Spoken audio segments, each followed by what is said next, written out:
Halo teman-teman semua, selamat datang di channel Kimiaverse. Pada video kali ini, kita akan melanjutkan pembahasan di video sebelumnya mengenai soal-soal olimpiade untuk bidang kimia di tingkat kabupaten kota untuk tahun 2019. Di video kali ini, kita akan fokus membahas soal pilihan ganda dari soal nomor 21 sampai dengan soal nomor 25. Baiklah, tanpa berlama-lama lagi, langsung saja kita mulai pembahasannya dari soal nomor 21. Kelarutan molar magnesium hidroksida dengan nilai KSP 8 dikali 10 pangkat min 12 dalam suatu larutan penyangga dengan pH 11 adalah. Soal ini membahas tentang kelarutan suatu zat yang dipelajari pada bab hasil kali kelarutan. Bagi yang mau coba menjawab soal ini, silakan di-pause terlebih dahulu videonya, lalu lanjutkan lagi setelah selesai menjawab. Jika sudah, mari kita bahas bersama-sama. Dalam senyawa magnesium hidroksida terdapat ion OH- yang konsentrasinya dapat kita ketahui dari nilai pH larutan. Pada pH 11, nilai pOH-nya adalah 3 dari hasil pengurangan 14 dikurang 11. Dengan demikian, nilai konsentrasi OH- adalah 10 pangkat min 3. Karena nilai OH- sudah kita ketahui, maka kita hanya perlu mencari nilai konsentrasi Mg2+ sebagai perwakilan nilai kelarutannya, yang bisa kita lambangkan sebagai S. Kemudian kita tuliskan nilai KSP dari MgOH2, yaitu konsentrasi Mg2+ dikali dengan konsentrasi OH- pangkat 2, karena ion OH- terionisasi menjadi 2OH-. Kemudian rumus ini kita bisa konversi menjadi konsentrasi Mg2+ sebagai nilai perwakilan kelarutan dari senyawa MgOH2, di mana nilainya adalah KSP dibagi dengan konsentrasi OH- pangkat 2. Dan setelah dimasukkan angka-angkanya, yaitu 8 dikali 10 pangkat min 12 dibagi dengan 10 pangkat min 3 yang dipangkatkan 2, sehingga didapatkan nilai kelarutannya adalah 8 dikali 10 pangkat min 6. Dengan demikian, jawaban yang paling sesuai adalah opsi yang E. Lalu kita ke soal selanjutnya, yaitu soal nomor 22. Jumlah isomer C2H2Cl2 termasuk isomer geometri cis-trans adalah. Soal ini membahas tentang isomer atau senyawa yang memiliki rumus molekul sama tetapi bentuk molekulnya berbeda. Jika ada yang mau coba menjawab soal ini, bisa di-pause terlebih dahulu videonya. Jika sudah, mari kita bahas bersama-sama. Senyawa ini memiliki gugus fungsi alkena sehingga memiliki isomer geometri cis dan juga trans. Untuk isomer pertama adalah senyawa cis 1,2 dikloroetena, di mana masing-masing Cl-nya ada di C nomor 1 dan juga C nomor 2 dengan posisi yang bersebelahan. Kemudian untuk isomer kedua, yaitu sama seperti isomer pertama, dengan letak Cl-nya berada di atom C nomor 1 dan juga nomor 2. Tetapi perbedaannya adalah letak Cl-nya yang berseberangan, sehingga dinamakan senyawa trans 1,2 dikloroetena. Terakhir, jika kedua Cl-nya berada pada C yang sama atau disebut dengan 1,1 dikloroetena. Senyawa ini tidak memiliki isomer geometri, sehingga ketika kedua Cl berada pada satu atom C yang sama, hanya terbentuk satu isomer saja. Dengan demikian, jawaban yang sesuai adalah opsi yang C, yaitu terbentuk 3 isomer. Kemudian kita ke soal selanjutnya, yaitu soal nomor 23. Nama IUPAC senyawa berikut adalah. Soal ini membahas tentang materi tata nama senyawa yang dipelajari pada bab kimia organik. Bagi yang mau coba menjawab soal ini, bisa di-pause terlebih dahulu videonya. Jika sudah, mari kita bahas bersama-sama. Sebelum memberi nama suatu senyawa, kita harus mengetahui ada gugus fungsi apa saja yang ada pada senyawa tersebut. Dilihat pada gambar, terdapat gugus fungsi alkena yang ditandai dengan adanya ikatan CC rangkap 2 dan gugus fungsi keton yang ditandai dengan adanya ikatan CO rangkap 2. Setelah itu, kita tentukan prioritas gugus fungsi, di mana jika kita lihat pada gambar, gugus fungsi keton lebih prioritas dibandingkan gugus fungsi alkena. Sehingga penomoran atom C-nya dimulai dari gugus fungsi keton, kemudian menuju ke arah gugus fungsi alkena. Maka dari itu, CO rangkap 2 menjadi atom C nomor 1, lalu dilanjut C alkena sebagai C nomor 2, dan seterusnya sampai atom C nomor 5. Kemudian, terdapat 2 gugus metil pada atom C nomor 2 dan juga nomor 4. Lalu, senyawa ini berupa rantai tertutup atau disebut juga senyawa siklik.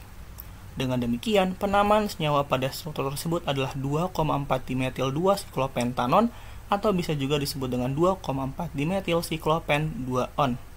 Jawaban yang sesuai untuk penamaan senyawa nomor 23 adalah opsi yang D. Selanjutnya mari kita bahas soal nomor 24. Senyawa DDT sejak tahun 1945 sampai dengan 1980 banyak digunakan sebagai pembasmi insektisida penyebab penyakit malaria.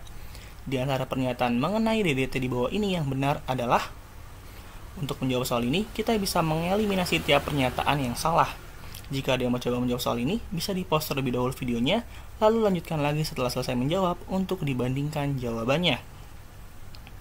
Jika sudah, mari kita bahas bersama-sama. Jika kita amati struktur senyawa DDT mengandung dua cincin benzena yang masing-masing disubstitusi dengan Cl. Lalu memiliki pusat karbon yang menghubungkan dua cincin aromatik ke gugus CCl3. Mari kita bahas masing-masing jawaban. Untuk opsi A yaitu senyawa yang memiliki satu atom karbon kiral. Opsi ini salah karena karbon kiral adalah karbon yang terikat dengan 4 gugus yang berbeda, sedangkan pada struktur tersebut tidak ada karbon yang mengikat 4 gugus berbeda. Pada karbon yang terikat langsung dengan Cl mengikat 3 unsur yang sama, yaitu unsur Cl. Sedangkan karbon yang mengikat gugus aromatik juga bukan karbon kiral karena kedua gugus aromatik tersebut adalah gugus yang sama. Lalu untuk opsi B menyatakan bahwa senyawa DDT adalah senyawa polar. Opsi ini salah karena walaupun mengandung atom Cl yang sifatnya elektronegatif, bentuk simetri molekul DDT dan struktur aromatiknya menyebabkan senyawa ini bersifat nonpolar atau sangat sedikit polar karena tarikan elektronnya saling meniadakan. Lalu untuk C, kemungkinan ini opsi yang benar. Karena dalam NaOH panas, DDT bisa mengalami reaksi eliminasi dengan melepaskan HCl, menghasilkan senyawa tak jenuh, dan jika dilanjutkan dalam kondisi ekstrim mungkin dapat mengarah ke senyawa yang memiliki gugus fenolik, tetapi tidak langsung membentuk dua gugus fenol. Opsi ini bisa kita simpan terlebih dahulu. Lalu kita ke opsi selanjutnya, yaitu opsi D.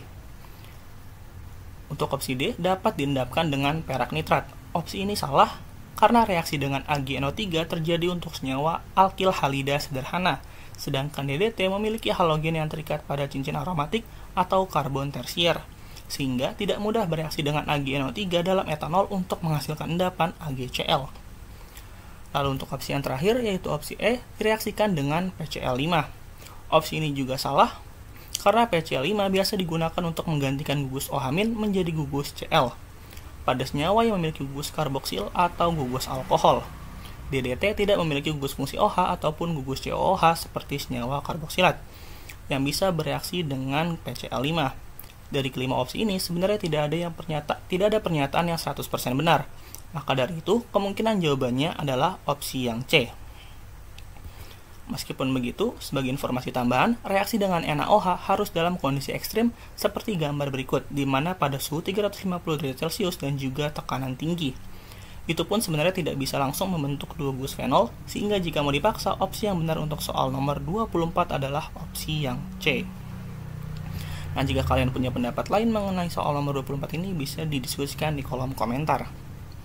Lalu kita ke soal terakhir yaitu soal nomor 25. Oksidator yang dapat digunakan untuk mengoksidasi metil benzena menjadi asam benzoat adalah. Soal ini membahas tentang reaksi kimia yang terjadi pada senyawa alkil benzena. Bagi yang mau coba menjawab soal ini, bisa di-pause terlebih dahulu videonya. Jika sudah, mari kita bahas bersama-sama. Untuk mengoksidasi metil benzena atau senyawa toluen menjadi asam benzoat dibutuhkan oksidator kuat yang dapat mengoksidasi gugus metil menjadi gugus karboksilat. Untuk opsi A yaitu klor tidak bisa berperan sebagai oksidator, melainkan hanya menyebabkan substitusi elektrofilik aromatik. Kemudian untuk opsi B yaitu campuran asam nitrat pekat dan asam sulfat, di mana reaksi ini merupakan reaksi untuk reaksi nitrasi pada benzena, bukan oksidasi. Lalu untuk opsi C yaitu hidrogen peroksida merupakan oksidator lemah, sehingga tidak cukup kuat untuk mengubah gugus metil menjadi gugus karboksilat. Selanjutnya opsi D yaitu larutan iod dan NaOH, digunakan dalam uji iodoform untuk mengoksidasi gugus metil pada metil keton, bukan metil pada benzena. Terakhir untuk opsi E yaitu larutan kalium permanganat merupakan oksidator kuat sehingga mampu mengoksidasi gugus CH3 pada cincin aromatik menjadi gugus COOH. Bahkan reaksi ini tetap terjadi walaupun rantai alkilnya lebih panjang. Dengan demikian, jawaban yang paling tepat adalah opsi yang E. Mungkin sekian untuk video kali ini, semoga bermanfaat dan apabila ada hal yang ingin diskusikan, bisa kita diskusikan bersama di kolom komentar. Jangan lupa juga untuk melihat video lainnya terkait pembahasan OSK Kimia. Sampai jumpa di video selanjutnya. Terima kasih.